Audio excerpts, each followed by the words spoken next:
This colony ship sucks.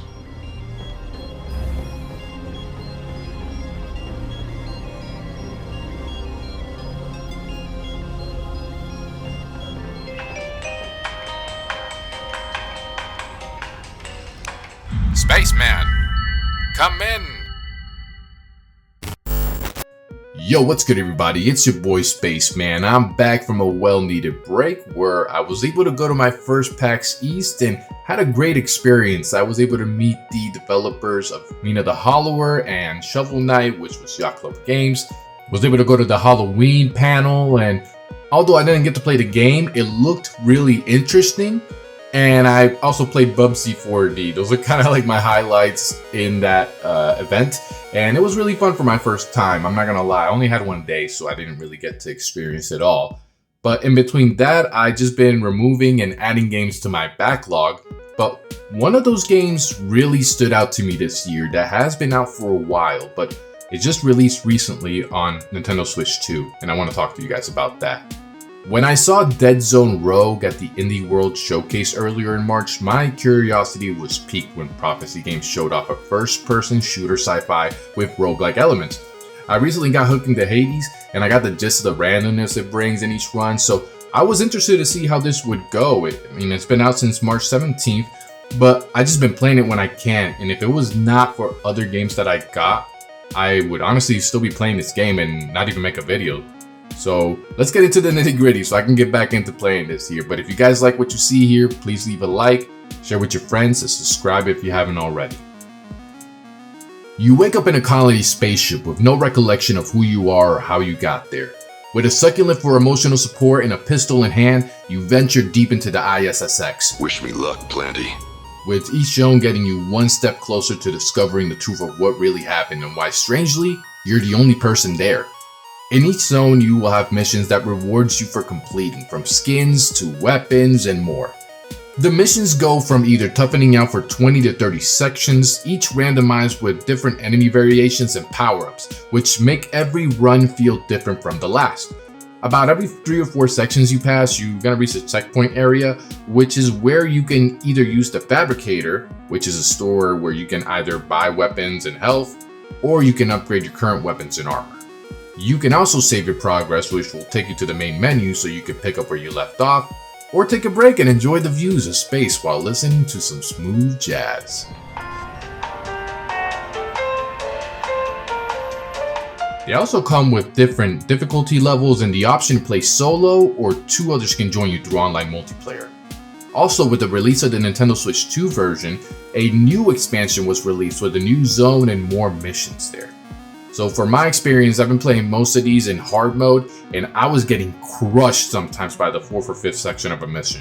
And trust me, you're gonna die a lot. When your body is lost to the void, you'll receive stats from your mission and return back to the ship, where you'll use the tech you gain from your run to upgrade your skills to help you further advance through the game. This gameplay loop connected so well with me, and while it's fun that each run plays differently, I will say one thing that stood out to me in my experience is the level design. You will see it in certain areas, but the majority of each section you go through ends up having this kind of repetition, which makes me wish each part of the ship had like something distinct. You will see it in certain areas, but the majority kind of sticks to that same repetitive, randomized room. Something I really want to admire as well is kind of the display, where it kind of shows you all the stats. I really love seeing the damage I take to see how much progress I really did throughout that mission.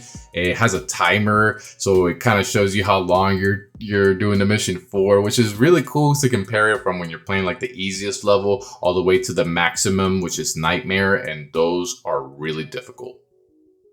DeadZone Rogue offers many options for controller support, so mouse controls and gyroscopic features, those are going to be there, and it helps to ensure the controls are suited to your needs.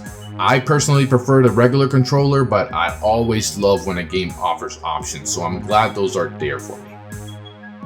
Now, one of the cons is gonna have to be with the performance. For the Nintendo Switch 2, They do offer two choices, which is consistent mode, which is kind of graphics oriented mode with a 30 FPS limit, while responsive targets 40 FPS.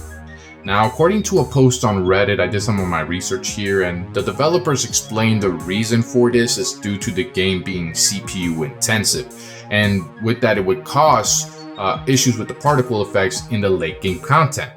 So for me, I stayed with responsive mode because consistent mode to me did not feel consistent as I wanted it to be, but it's there if you want to use it. And the music slaps, all right? It just slaps, right? From Zone 1, I was already into the vibe from like that soft electronic interface sounds mingling with the dark bass in the Sims. It definitely captures a sci-fi space horror atmosphere, and it's a bop to listen to when you're running for dear life as waves of enemies try to take you down. DeadZone Rogue is available for PlayStation 5, Xbox Series X and S, Nintendo Switch 2, and Steam with crossplay functionality. And even though I may have been late to this party, I'm glad I stumbled upon it because overall, this is a really fun game that can offer hours of replayability, accessibility options that cater more to your needs, and a satisfying feeling unlocking upgrades and unlockables with each mission without it being a microtransaction. Even those things are available for you with some expansion packages. You should definitely try this out. I definitely recommend it, and it's definitely good if you get it on sale. And with that, that's the end of this review. I really appreciate you all who took the time to watch this video all the way to the end. I plan to drop more videos soon, like my continuation of Checkpoint Chat, where we discuss gaming news and other content I'm cooking up. So if you like what you see here, please leave a like as it helps out the channel. Share this video with your friends and subscribe to this channel so that you can stay up to date on all the content that I'll be posting here. Thank you guys so much for watching, and I'll see you guys in the next one. This is the Spaceman signing off.